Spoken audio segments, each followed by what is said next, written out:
नमस्कार। कार्यक्रम भूमिमा प्रविधि र सुशासनको यो अर्को श्रृङ्खलामा यहाँलाई हार्दिक स्वागत छ। भूमि व्यवस्थापन तथा अभिलेख विभाग र नेपाल टेलिभिजनको संयुक्त प्रस्तुति कार्यक्रम भूमिमा प्रविधि र सुशासनको साथमा छु म केशव घिमिरे। भूमि व्यवस्थापन तथा अभिलेख विभागले जग्गा प्रशासनलाई सरलीकृत गर्दै अगाडि बढ्नका लागि सूचना प्रविधिको प्रयोग गरेर विभिन्न कार्यक्रमहरू गर्दै आइरहेको छ। अर्कोतर्फ स्थानीय तहमा पुगेर स्थानीय स्तरका विभिन्न निकायसँग पनि काम गरिरहेको छ।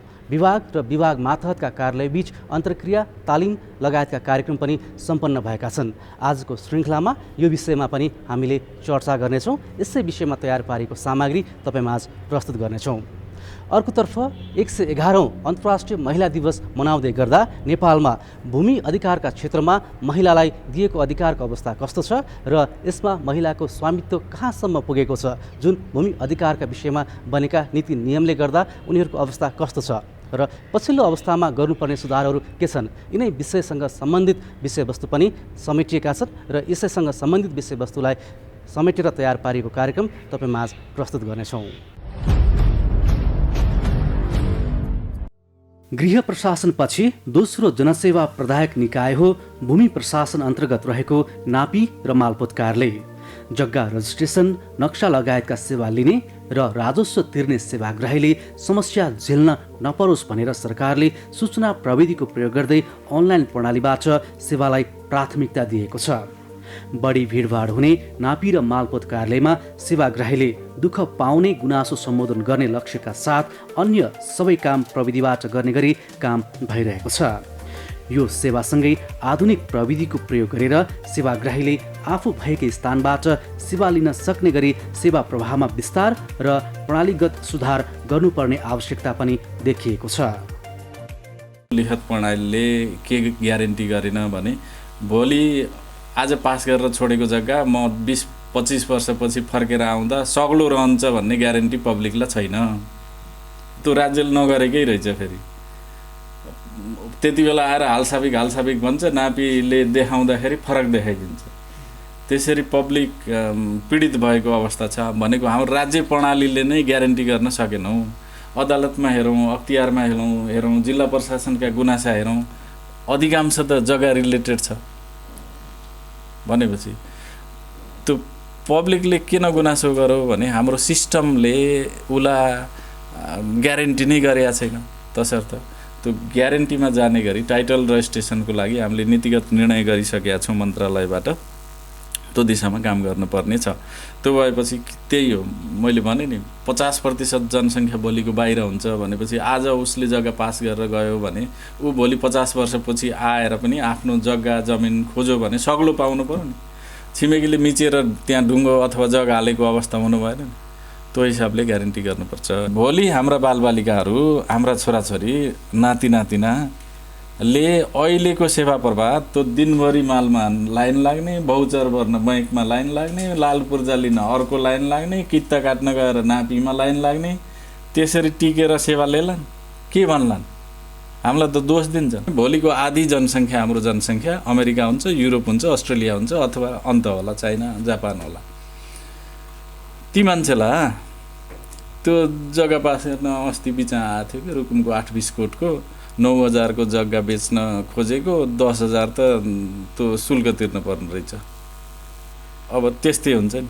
त्यो जग्गा बेच्न त्यो जापानबाट अथवा अमेरिकाबाट मान्छे आएर त्यत्रो दुःख गर्छ। भोलि त्यहीँबाट कसरी हो हाम्रो सिस्टमले सुविधा दिन पर्यो नि। हाम्रो त्यो सिस्टमले त्यो पिक्चर लिने, औँठा छाप लिने, त्यहीँबाट सिस्टममा हालिदिएर म ओके छु भनेपछि अर्घाखाँचीमा लिनेले अर्घाखाँची सन्धिखर्क गएर ऊ त्यहाँ उपस्थित भएर लिने प्रणाली बनाउनु पर्यो नि। भूमि व्यवस्थापन तथा अभिलेख विभाग पनि भूमि प्रशासनलाई व्यवस्थित गर्दै सेवाग्राहीलाई सहज र सरल ढङ्गले सेवा प्रवाह गर्न तल्लिन्छ। मालपोत र नापी कार्यालयलाई भौतिक पूर्वाधार र जनशक्ति विकास गरी स्मार्ट बनाउनु पर्ने आवश्यकता अनुसार काम पनि भइरहेको छ। जग्गा प्रशासनमा अनलाइन प्रणालीबाट सेवा सुरु भएपछि एकातर्फ सेवाग्राहीले कोठा कोठा धाउनुपर्ने, बिचौलियाको सहारा लिनुपर्ने अवस्थाको अन्त्य भएको छ भने अर्कोतर्फ कर्मचारीलाई पनि सेवा दिन सहज भएको छ। यो प्रणालीले कर्मचारीका कारण सरकार र देशै बदनाम हुने प्रवृत्तिको पनि अन्त्य हुन मद्दत गर्ने विश्वास व्यक्त गरिएको छ। अब जग्गा प्रशासनलाई सुधार गर्नुको विकल्प छैन, तर सुधार अब परम्परागत प्रणालीबाट, अब हस्तलिखित र म्यानुअल प्रणालीबाट अघि बढेर जग्गा प्रशासन सुधार हुन सक्दैन। न त हामी कर्मचारीहरूले सुख पाउँछौँ, जस पाउँछौँ, न सेवाग्राहीले हामीलाई चाहिँ जस दिन्छन्। अब जग्गा प्रशासनलाई सुधार गर्ने भनेको एउटा मात्र उपाय भनेको अब हामी प्रविधिमा जानुपर्छ, हामी विधिमा जानुपर्छ, हामी सिस्टममा जानुपर्छ, हामीले अनलाइन काम गर्नुपर्छ, हामीले अटोमेसनमा जानुपर्छ। यो गऱ्यौँ भनेदेखि आज 10 जना कर्मचारीहरूले गर्न नसकेको काम 2 जना कर्मचारीले सिस्टमले गर्छ र भोलि केही पर्दाखेरि त्यो सिस्टमले नै जवाफ दिन्छ। हामीले सारा दुनियाँ व्याख्या गरिरहनु पर्दैन। हामीले अनलाइन प्रणालीबाट काम गऱ्यो भनेदेखि भोलि हामीमाथि आरोप आउँदाखेरि त्यही अनलाइन सिस्टम विधिले नै हामीले चाहिँ जवाफ दिन्छ।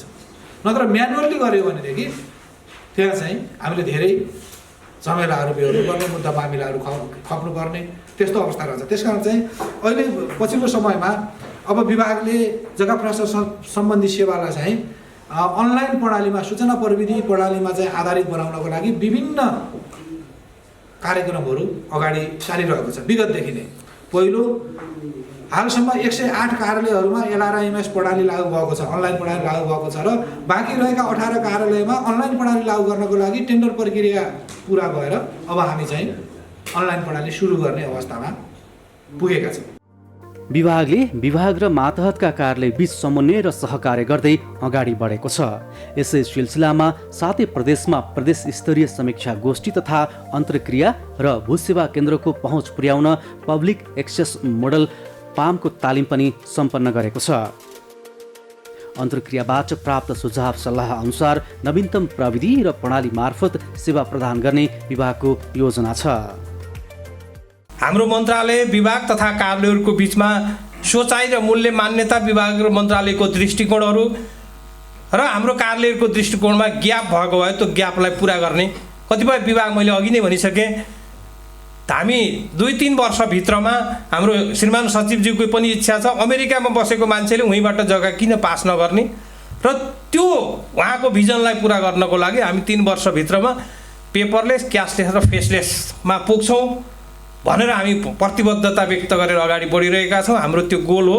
काम गर्ने क्रममा भोग्नु परेका समस्या, जिज्ञासा, सुझावहरू राख्न सक्नुहुनेछ र आगामी दिनमा हामी कसरी अगाडि बढ्दा हामीले जुन हामीले अपेक्षा गरेको एउटा नतिजामुखी सेवा र नागरिकलाई दिने प्रभावकारी सेवालाई प्रभावकारी बनाउन सकिन्छ भन्ने हाम्रो निष्कर्षहरू पनि निस्किनेछ भन्ने लाग्छ।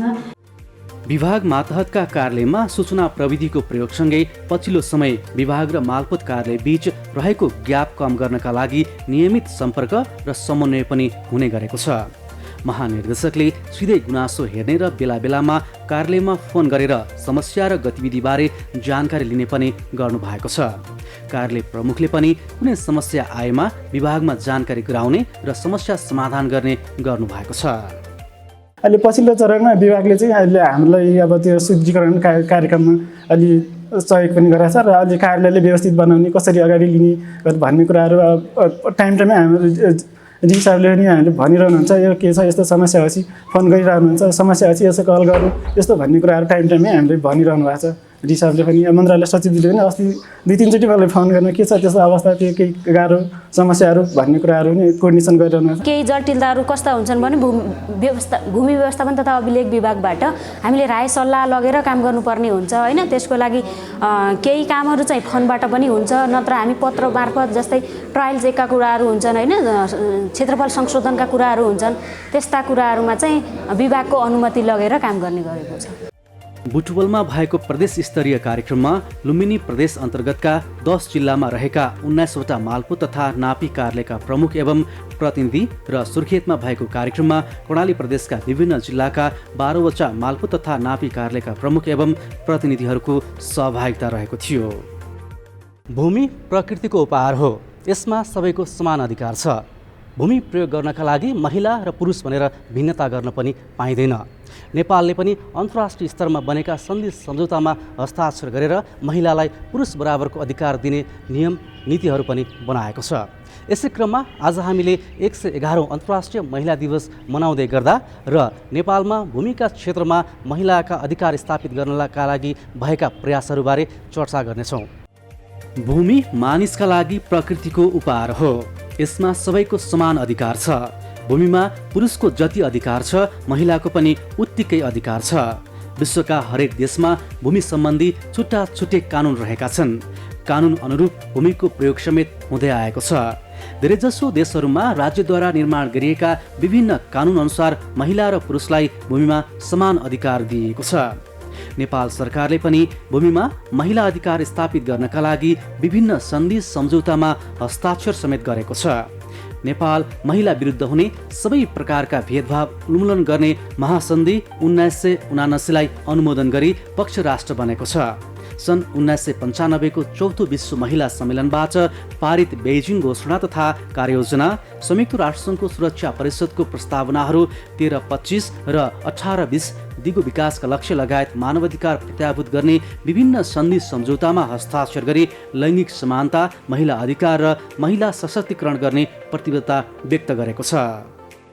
एज अ मानव अधिकारका थुप्रै हामीले अन्तर्राष्ट्रिय महासन्धिहरू नेपालले अनुमोदन गरेको छ, जसले समानता र अभिभेदको सिद्धान्तलाई स्वीकार गरेको छ। त्यही भएर महिला र पुरुषको दृष्टिकोणबाट चाहिँ समान अधिकार छ भूमिमा पनि महिलाको, होइन। कानुनी रूपमा हेर्दाखेरि इभन अहिले पनि हामी कहाँ केही समय अगाडि चाहिँ महिला र पुरुषको बिचमा समान अधिकार थिएन। तर यो 63 सालको संविधान पछाडि अथवा त्योभन्दा अगाडि हाम्रो मुलुकी ऐनको 11औं संशोधन पछाडि छोरी र छोराको बिचमा चाहिँ पैतृक सम्पत्तिमा समान अधिकारको जुन कानुन आयो, त्यस पछाडि चाहिँ कानुनले विभेद गरेको छैन। विभिन्न समयमा बनेका नेपालको संविधान र त्यसपछि बनेका कानुनले अंश र वंशमा महिलाको हक स्थापित गरेका छन्। नेपालको संविधान 2072ले सम्पत्तिमा समान हकको सुनिश्चितता गरेको छ। मौलिक हक अन्तर्गत धारा 38 को उपधारा 6 मा सम्पत्ति तथा पारिवारिक दम्पतिको समान हक हुने उल्लेख छ। कार्यान्वयनमा रहेको भूमि सम्बन्धी ऐन 2021ले छोरीलाई पैतृक सम्पत्तिमा समान अधिकार प्रदान गरेको छ। मुलुकी देवानी संहिता 2074 मा पुरुष सरह महिलाले पनि पैतृक सम्पत्तिमा समान अंश पाउने व्यवस्था छ। आर्थिक ऐनमा महिलाले घर जग्गा खरिद बिक्री गर्दा मालपोत कार्यालयमा तिर्नुपर्ने राजस्व रकममा 25% छुट दिने गरी सरकारले व्यवस्था गरेको छ। अचल सम्पत्तिमा महिलाको स्वामित्व वृद्धि गर्न आर्थिक वर्ष 2061-62बाट महिलाका नाममा घर जग्गाको रजिस्ट्रेसन गर्दा लाग्ने शुल्कमा छुट दिने व्यवस्थापछि सम्पत्तिमा महिलाको स्वामित्व बढेको देखिन्छ। सबै प्रदेशहरूमा देखिएको समानता के छ भने सबैमा महिलाका नाममा प्राप्त हुने स्थायी अचल सम्पत्तिमा लिखत रजिस्ट्रेसन गर्दाखेरि 25% छुट हुने भन्ने सबै प्रदेशमा छ। त्यो बाहेक जस्तो विशेष व्यवस्थाहरू पनि छ। हामीले बागमती प्रदेशको हेर्ने भयौँ भने अथवा यो चाहिँ 1 नम्बर प्रदेशमा पनि छ। एकल महिलाको लागि हो भने 35% छ। बागमती प्रदेश अन्तर्गतका पनि हिमाली जिल्लाहरूकोमा छ भने त्यसमा 50% छ। भनेपछि प्रदेशले आफआफ्नो आवश्यकताको आधारमा आफआफ्नो जनताको चाहिँ मागको आधारमा महिलालाई अथवा ज्येष्ठ नागरिक भनौँ अथवा नाबालकहरूमा चाहिँ यो जग्गा जमिनको अथवा घर जग्गाको स्वामित्व बढाउनलाई चाहिँ विभिन्न खालको नीतिगत व्यवस्था गरेको छ। अब यो महिलाकै लागि गरेको व्यवस्था चाहिँ झन्नै 1 दशकभन्दा बढी भइसकेको अवस्था छ। गएको आर्थिक वर्षको वैशाख 1 गतेदेखि माघ मसान्त र यो आर्थिक वर्षको वैशाख 1 गतेदेखि माघ मसान्तसम्मको अवस्था के रहेछ त भन्न मैले हेर्दाखेरि 2076 साल वैशाख 1 गतेदेखि माघ मसान्तसम्म जम्मा 8,74,881 कारोबार भएका थिए। त्यसमा महिलाको नाममा भनेको 2,30,276 वटा लिखत चाहिँ अथवा त्यतिवटा पूर्जा महिलाको नाममा छ। अब एउटा यो भयो। अर्को चाहिँ यही अवधिमा 2077 देखि 2077 माघ मसान्तसम्म हेर्दा 6,08,845 वटा लिखतमध्ये 1,96,696 लिखत चाहिँ महिलाको नाममा मात्रै छ भने चाहिँ अघिल्लो 2076 सालमा 26% थियो। अहिले त्यो बढेर 32% छ। यो चाहिँ जुन 32% 26%मा चाहिँ पुरुषको नाम पनि छ। हामीले महिला मात्रै एटलिस्ट एकजना महिला मात्रै भएको चाहिँ कति भनेर हामीले खोज्दाखेरिको यो अवस्था छ। यसले हेर्दाखेरि पनि सरसर्ती के देखिन्छ भने महिलाको सहभागिता चाहिँ बढिरहेको छ है। राज्यले महिलालाई भूमिमा दिएको अधिकारले महिला सशक्तिकरणमा मद्दत समेत पुगेको छ भने अर्कोतर्फ उनीहरूमा आत्मविश्वास समेत बढाउने काम गरेको छ। जब घर जग्गामा महिलालाई छुटको व्यवस्था गरियो, अब छुट गरिसकेपछि महिलाहरू चाहिँ चाहिँ जग्गा चाहिँ लिनका लागि रजिस्ट्रेसन गर्नका लागि चाहिँ आतुर भएर आएका पनि छन् र यसले गर्दाखेरि महिलाहरूको दायित्व पनि सिर्जना हुने र महिलाको नाममा जुन किसिमबाट चाहिँ घर जग्गा प्राप्त भयो ऊ आफै पनि महिला आफै पनि सुरक्षित भएको चाहिँ महसुस गरेको अवस्था छ। यसले गर्दाखेरि परिवारमा पनि सद्भाव माया स्नेह र परिवार बीचको चाहिँ सम्बन्धलाई पनि अझ सुदृढ गर्दै लगेको छन्। जनगणना 2068 अनुसार नेपालको जनसङ्ख्या 2,64,94,504 रहेको छ, जसमध्ये महिलाको जनसङ्ख्या 51.50% छ। 2058 सालको जनगणना अनुसार 9.11% महिलाका नाममा घरवा जग्गा रहेको थियो भने यो 2068 सालमा बढेर 19.71% पुगेको छ, जसअनुसार सहरी क्षेत्रमा 24.87% र ग्रामीण क्षेत्रमा 15.41% छ। भूमि व्यवस्थापन तथा अभिलेख विभागको वार्षिक प्रतिवेदन 2076-77 अनुसार पति पत्नीको संयुक्त नाममा जग्गाको स्वामित्व कायम राख्ने कार्य बढेको छ। महिलाको नाममा जग्गाको स्वामित्व बढेर 46% पुगेको प्रतिवेदनमा उल्लेख गरिएको छ। तर समग्र रूपमा हेर्ने हो भने अझै पनि कृषियोग्य जमिनमा महिलाको स्वामित्व स्थापित हुन सकेको छैन। जस्तो हामीले 2011 को तथ्याङ्कलाई हेऱ्यौँ भने 10.8% महिलाको मात्रै सम्पत्तिमाथिको अधिकार भनियो र 2011 को तथ्याङ्क हेर्ने हो भने तपाईँको 19.7% भनिन्छ। तर भूमिको मात्रै कुरा गर्ने हो भने 11% मात्रै भूमिमाथि महिलाहरूको चाहिँ स्वामित्व देखिन्छ। त्यो भनेको चाहिँ नेपालको कुल भूमिको 5% हो कि 51% महिला हुने 5% भूमिमा चाहिँ ओनरसिप हुने भनेको कुरा त त्यो आफैमा विवादास्पद अथवा नमिल्दो कुरा छ। एउटा पहिलो कुरा। अर्को कुरा चाहिँ त्यो 11% पनि कुन वर्गको महिलाको भन्ने कुरा ठुलो महत्त्व राख्छ। त्यसमा खास गरिकन सहरमा बस्ने महिलाहरू र विशेष गरिकन यो आप्रवासनमा जानेहरूले डिप्रेसन पठाएपछि उहाँले कहाँ लगानी गर्ने भन्दाखेरि एउटा टुक्रा भए पनि जमिन किन्नु न भनेर किन्नेहरूको चाहिँ बढी छ। र अहिले चाहिँ खास गरिकन यो प्लटिङ गरेर घडेरी किन्ने अथवा अपार्टमेन्ट किन्ने यस्तोहरूले गर्दाखेरि चाहिँ महिलाहरूको नाममा जुन चाहिँ रेजिस्ट्रेसन गर्दाखेरि सहुलियत दरहरू चाहिँ छुटहरू दिएको छ, त्यसले गर्दा पनि आकर्षित भएको पाइन्छ। तर वास्तवमा भन्ने हो भने भूमि कृषियोग्य भूमिमाथिको महिलाको पहुँच चाहिँ अति नगण्य छ। आर्थिक वर्ष 2068-69 को बजेट वक्तव्यले श्रीमानको नाममा रहेको घर जग्गाको स्वामित्व परिवर्तन गरी दुवैको नाममा लिखित गर्न चाहे 100 रुपैयाँ मात्र रजिस्ट्रेसन दस्तुर लाग्ने व्यवस्था गरेको थियो। सोही बमोजिम जग्गाधनी प्रमाण पूर्जामा श्रीमतीको नाम थप्ने अभियान गाउँसम्मै पुग्यो। महिलाको नाममा जग्गा भए पनि उनीहरूले नै खरिद बिक्री गर्ने भन्दा पनि सही गर्ने मात्रै काम भएको छ।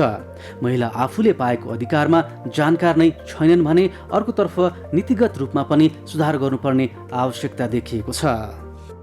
भूमिको कुरा गर्नुहुन्छ तपाईँले भनेदेखि भू उपयोग सम्बन्धी सम्पूर्ण नीतिगत व्यवस्थाका कुराहरू सङ्घीय सरकारसँग छ। तर भूमि व्यवस्थापनका कुरा रेकर्ड राख्ने कुराहरू प्रादेशिक सरकारसँग छ। तर भूमिको वास्तविक काम भन्ने कुरा गर्नुपर्ने चाहिँ फेरि स्थानीय सरकारसँग छ। त्यहाँ चाहिँ तपाईँको मालपोतको कुराहरू अथवा यो जग्गा लाल पूर्जा दिने कुराहरू छ। तर अहिले जति पनि अघिका कुराहरू गरेँ मैले, किसान परिचय पत्रका कुरा हुन् अथवा अहिले भूमि सम्बन्धी समस्याको कुरा हुन्, अब नयाँ आइराखेको छ भूमि बैङ्कको कुरा आइराखेको छ होइन। यो सबै कहिले गर्नुपर्ने भने फेरि स्थानीय सरकारले गर्नुपर्ने भन्दा त्यो स्थानीय सरकारसँग न उहाँले धेरै कुरा जानकारी पाइसक्नु भएको छ पहिलो कुरा, न उहाँहरूसँग जनशक्ति छ त्यो गर्नको लागि, न उहाँहरूसँग क्षमता नै त्यो अहिले पुगिसकेको अवस्था छ, न उहाँहरूसँग चाहिँ सरकारवालाहरूले राम्रोसँग चाहिँ त्यसको सम्बन्धमा काम गरिराख्नु भएको नै छ। त्यसैले गर्दाखेरि यो विरोधाभासहरूको बिचमा काम गर्नु पर्दाखेरि एकदमै अप्ठ्यारो, क्षमताको हिसाबले एकदमै अप्ठ्यारो। भूमिमा महिला अधिकारको माग राख्दै विभिन्न समयमा आन्दोलन पनि भएका छन्। विभिन्न समयमा भएका आन्दोलनले भूमिमा महिलाको नाममा जग्गा पास गर्दा राजस्वमा छुट र श्रीमान श्रीमती दुवैको नाममा संयुक्त धनी पूर्जाको व्यवस्था गर्न सफल भएको छ। तर आफ्नो अधिकारबारे सबै महिला जानकार छैनन्। अर्कोतर्फ पुरुषले आफ्नो नाममा भएको जग्गाको कारोबार गर्दा साक्षी नचाहिने तर महिलाले कारोबार गर्दा साक्षी चाहिने हुँदा महिलाका लागि झन्झटिलो भएको गुनासो पनि आउने गरेको छ। महिलाको बारेमा छुट दिन्छ भनेर अब पैसा पनि फाइदा हुने भएरै आएको हो आउन त। अनि त्यहाँबाट अब छुट त सजिलो त एउटा सजिलै कुरा हो होइन। तर पनि महिलाको नाममा हुँदाखेरि फेरि साँची खोज्दाखेरि अलिकति अप्ठ्यारो नै हुने, गाह्रो नै हुने। कसैको पो घरमै हुँदाखेरि सजिलो हुन्छ, बाहिर भएकोलाई नि अप्ठ्यारो नै हुने। त्यसमा पनि केही मिलाइदिन सके हामीलाई पनि सजिलो हुन्थ्यो। अहिले जस्तै मैले जग्गा बेच्दाखेरि के अरे पुरुषको चाहिँ चाहिँदो रहेछ होइन, श्रीमानको चाहिँ त्यो हुँदो पर्दो रहेछ, साइन गर्नुपर्दो रहेछ उहाँले होइन। मैले आफै गएर बेच्न चाहिँ नपाउने रहेछ, त्यो चाहिँ छ है अहिले। त्यो चाहिँ मैले म के अरे अस्ति भर्खरै मैले जग्गा पास बेचेर आउँदाखेरि म चाहिँ परेको छु त्यसमा होइन। तर आफूले किन्दाखेरि त्यस्तो नचाहिने रहेछ होइन, बेच्दाखेरि चाहिँ चाहिँदो रहेछ। त्यो खोइ त्यो मैले त्यति बुझेको छैन है। अब भूमिमाथि महिलाको स्वामित्व बढाउन भएका नीतिगत प्रयास आफैमा राम्रा र प्रभावकारी छन्, तर कार्यान्वयन गर्ने निकायमा रहेका अधिकारीहरूका कारण पनि व्यवहारिक रूपमा समस्या सृजना हुने गरेको देख्न पाइन्छ। सबैभन्दा महत्त्वपूर्ण चाहिँ म एउटा पढे लेखेको महिला, मेरो नाममा जग्गा छ, मेरो नाममा घर छ भने मैले बेच्नु पर्यो भने मेरो श्रीमान साक्षी खोजिन्छ कि। तर मेरो श्रीमानको नाममा छ, उहाँले बेच्नु पर्यो भने मलाई साक्षी खोजिँदैन कि। यो मालपोतको कर्मचारीहरूको कुरा गर्दैछु म। त्यसैले गर्दाखेरि जो कर्मचारीहरू त्यो चाहिँ हाम्रो नियमले माग्दैन क्या त्यो कुराहरू, तर उहाँले माग्नुहुन्छ के। त्यो भनेको के हो भन्दाखेरि हाम्रो चाहिँ प्रशासनका कर्मचारीहरू विशेषतः पुरुषहरू जो हुनुहुन्छ र महिलाहरू पनि धेरै हुनुहुन्छ त्यस्तो है, मैले धेरै भोगेको छु त्यो पनि। त्यसैले गर्दाखेरि खास गरी पुरुषहरू, अधिकांश पुरुष हुने भावनाले उहाँहरूले कम्तीमा पनि त्यसलाई चाहिँ सहजीकरण गरिदिनु भयो भने जो अप्ठ्यारो परेर त्यहाँ पुग्नु भएको छ उहाँलाई फेरि प्रति प्रश्न गर्ने भन्दा सहजीकरण गरिदिनेतिर जानुभयो भने पुरुषहरूको भूमिका ठुलो छ। र नीतिगत हिसाबले भन्नु हुँदाखेरि चाहिँ तपाईँको धेरै जसो सार्वजनिक पदहरूमा पुरुषहरू नै हुनुहुन्छ निर्णयकर्ताहरू, उहाँले अलिकति संवेदनशील भएर महिलामुखी भूमि नीतिहरू ल्याइदिनु भयो, प्रावधानहरू ल्याइदिनु भयो, कार्यक्रमहरू ल्याइदिनु भयो भने त्यो एकदमै धेरै सहयोगी सिद्ध हुन्छ। सहरी क्षेत्रका महिला सम्पत्ति उपभोग सम्बन्धमा केही सचेत देखिए पनि अशिक्षित ग्रामीण तथा तराई क्षेत्रका महिलामा छुट सम्बन्धी चेतना तथा अधिकार उपयोगको अवस्था कमजोर रहेका विभिन्न सर्वेक्षणले पनि देखाएका छन्। कतिपय अवस्थामा महिलालाई थाहै नदिइकन उनीहरूको नाममा रहेको जग्गा जमिन किनबेच हुने गरेको समेत पाइएको छ। सम्पत्ति आफ्नो नाउँमा हुँदाहुँदै पनि उहाँहरूले आफैले बेचबिखन गरेर त्यो आफ्नो लागि चाहिँ काममा लगाउन सक्ने अवस्था अहिले पनि भएको छैन। अब राज्यले कर छुट दिएको छ, त्यही कर छुटको लागि मात्रै श्रीमतीको नाउँमा जग्गा राखिदिने, छोरीको नाउँमा जग्गा राखिदिने, बुहारीको नाउँमा जग्गा राखिदिने प्रचलन चाहिँ बढेर गएको छ। तर उहाँहरूले उहाँको नाममा आइसके पछाडि चाहिँ उहाँले आफू खुसी त बेचबिखन गरेर चलाउने कुरालाई चाहिँ अझै पनि वास्तवमा हाम्रो समाजको जुन एउटा सामाजिक मूल्य मान्यता छ, जुन पुरुष नै घरमुली हुने जुन प्रचलन छ, त्यो कारणले गर्दाखेरि अहिले पनि श्रीमानको अथवा पुरुष सदस्यको चाहिँ अनुमति नलिकन उहाँहरूले बेचबिखन गर्न पाउनु भएको छैन। अब हामी कहाँ कानुन व्यवसायीको हैसियतले हामी कहाँ थुप्रै मुद्दाहरू पनि आउँछन्। हामी एज अ व्यवसायको सन्दर्भमा कस्तोसम्म आउँछन् भने श्रीमतीको नाममा प्रशस्त अचल सम्पत्तिहरू छ, तर श्रीमतीसँगै अधिकृत वारिसनामा लिएर सबै सम्पत्ति श्रीमानहरूले बेच्दिएको अवस्थाहरू पनि छ। किनभने तपाईँको दर्तामा रजिस्ट्रेसनमा हेर्दाखेरि श्रीमतीको नाउँमा देखिन्छ होइन, तर हक चाहिँ उहाँको स्थापित हुन सकिरहेको छैन होइन। त्यो कारणले गर्दाखेरि अहिले जति पनि महिलाहरूको नाउँमा चाहिँ सम्पत्ति रजिस्ट्रेसन, अचल सम्पत्ति रजिस्ट्रेसन गर्ने कुराहरू चाहिँ केवल कर छुटको लागि मात्रै गरेको देखिन्छ। अचल सम्पत्तिमा महिलाको स्वामित्व वृद्धि हुनुमा प्रमुख कारण राजस्व छुट नै देखिन्छ। राजस्व छुट प्राप्त गर्ने जग्गा धनीहरू अधिकांश विवाहित महिला छन्, जसको सिधा अर्थ आफ्नो पतिले गरेका कारोबारमा राजस्व छुट प्राप्तिका लागि प्रयोग भएको बुझिन्छ। लैङ्गिक समानता प्राप्त गर्न घर जग्गामाथि महिलाको स्वामित्व एउटा औजार हुन सक्छ, तर यसबाट मात्रै समाजमा विद्यमान महिला विरोधी सबै कुसंस्कार हट्न नसक्ने भएकाले महिलामाथि हुने सबै प्रकारका विभेदको अन्त्यलाई प्रमुखता दिनुपर्दछ।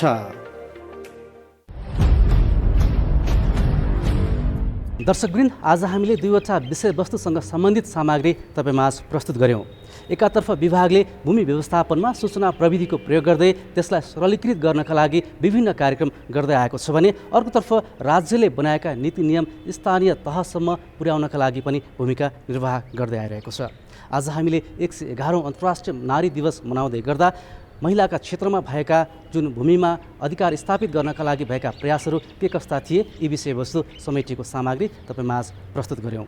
हवस् त आजका लागि भूमि व्यवस्थापन तथा अभिलेख विभाग र नेपाल टेलिभिजनले संयुक्त रूपमा तयार पारेको कार्यक्रम भूमिमा प्रविधि र सुशासनको अङ्क यति नै। तपाईँ हाम्रो भेट अर्को अङ्कमा नयाँ विषयवस्तुका साथ हुनेछ। तबसम्मको लागि हामी सबै बिदा हुन्छौँ। नमस्कार।